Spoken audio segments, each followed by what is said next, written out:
Go then, that's all I need. You Irish? I'm afraid so, yes. We're back caught up now. It was all about your Irish connections. That's I a shame. do have an Irish name. Oh, Shay. You have an Irish one? Shay. That's Nickname, true, yeah, Shay. yeah. That'll work. Ready to rock? There's a lot of reasons to love this movie. I'm guessing that the original 2007 novel by Cowhart Hemming was pretty good. You've got Alexander Payne. The script he wrote with Nat and Jim was pretty solid, and you've also got a wonderful character in Alex. But what the main reason you took on this was to be able to run around Hawaii with the beautiful George Clooney? Yes, no. The reason I wanted to do this film so badly was because the script was so truthful and it was brilliantly written, and then obviously the ability to work with the chance to work with George Clooney and Alexander Payne was off the charts exciting, but it really came down to the script. I know that Nick Krause, who plays your dumb but deep kind of friend Sid in the movie, when he was going to the auditions, he decided to bring some Cheetos. That would be a good way to kind of win them over after a long day auditioning. I don't know whether there was a moment you realised, oh, I might have this, or this worked, this audition worked. I left the audition feeling very confident because I knew I did everything I could do, and for me, you're either right for a part or you're not right for a part, and so I was just hoping I was right for it, and I suppose I was. The catalyst for the plot here is your character's mom going into a coma after a boating accident, and when your father, played by George Clooney, comes to take you from boarding school, you're not that impressed about going back to see your mom. I think your first words about it is "fuck mom." So I don't know whether for you there was a decision to be made. How hard and angry do I make Alex? How dark and deep do I go with her? Yeah, I really didn't have to do any decisions. Alexander's screenplay was so brilliantly written that it kind of guided us through the entire film, and as actors, we just had to show up every day, professional, on time, obviously with our lines memorized, and then from there, the words kind of led the way and naturally evoked the emotion. So it was exciting. I got to be as messy as I wanted to be, and Alexander loved it because so many films these days aren't human anymore and they cover up the messiness, and so it was fun to be raw for a change. Good old Alex, he's great at these movies when you think of Election and Sideways and About Schmidt, and he has this wonderful way of mixing the comedy and the tragedy at the same time, that there's a sort of depth to it at the same time there's a subtle slapstick going on. And was it easy to sort of lock into that tone, that there would be a real emotional core, but at the same time we're having a bit of fun with this as well? Yeah, I really didn't know if we were filming a comedy or a drama when we were on set. And I still really don't know what genre it'd be categorized under.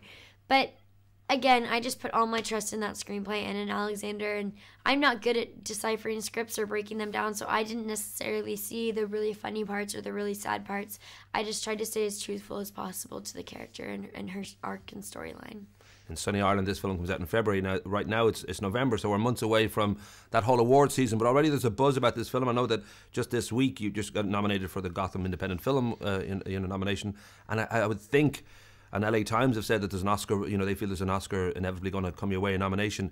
Would you dare sort of think about these things, or would you rather not sort of dwell on Yeah, no, I don't ever, I can't think about them. It's the kind of thing where all of this is the icing on the cake, even going to the festival, and I'm just so grateful for everything that we've already been given with this entire experience.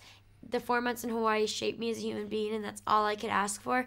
So thinking about next year in February and the Oscars, I just can't think about it. You're only 19, I know you'll be 20 next month, but that idea that for you're almost a veteran now at this stage. You started out in the TV movie Replacing Dad in 1999, but people might know you from the OC and from Crossing Jordan, but certainly from the Secret Life of the American Teenager. I would imagine that the Descendants, though, has moved you up the food chain a little bit, that it's a different kind of career now, because this is the sort of movie that Hollywood loves and critics love, and hopefully the public will love it just as much. Yeah, I mean, acting is really fun for me, and it's an art, and that's it. So the politics of I'm learning so much more about the politics of this industry now that this movie has happened. But ultimately, it's all about a screenplay, and if a screenplay fuels some passion within me, then that's how I know I'm going to dive into it and embark on it. And if it doesn't, then I'll stay away from it. Cool little quick things. I know that the often unreliable Wikipedia, they have your mom down as Laurie, L-O-R-I, and then your dad as Loney, L-O-N-I. Yeah. Are you sure they're not chipmunks? Laurie and Loney? But they both worked in school. Mom's a counsellor, dad principal, but yet from the age of 5 they sort of encouraged you to sort of go into the acting. Was that partly I don't know if it's a family thing? I know you grew up in California, so maybe it was always just in the air that acting was an option, but was it something you came up with, or was it something that a family member said? Or? It was a complete accident, and we don't have any actors in the family, so first one, It just happened by accident. I was 5 and I was taking a theater class and kind of organically evolved, and I had 3 rules growing up. I had to stay the person they knew I was, do good in school, and have fun. And as long as I completed all 3 of those rules constantly, then I could continue to act. And it was a very normal childhood. I'd go to an audition, my friends would go to soccer practice, and we'd all reconvene and throw mud at each other. Rock and roll. How about I let you go? I've got the finger to wrap up. Awesome. Lovely to talk to you. Nice to talk to you too. So no Irish blood, that's outrageous. You're very attractive and talented and all that. Can't believe. I'm more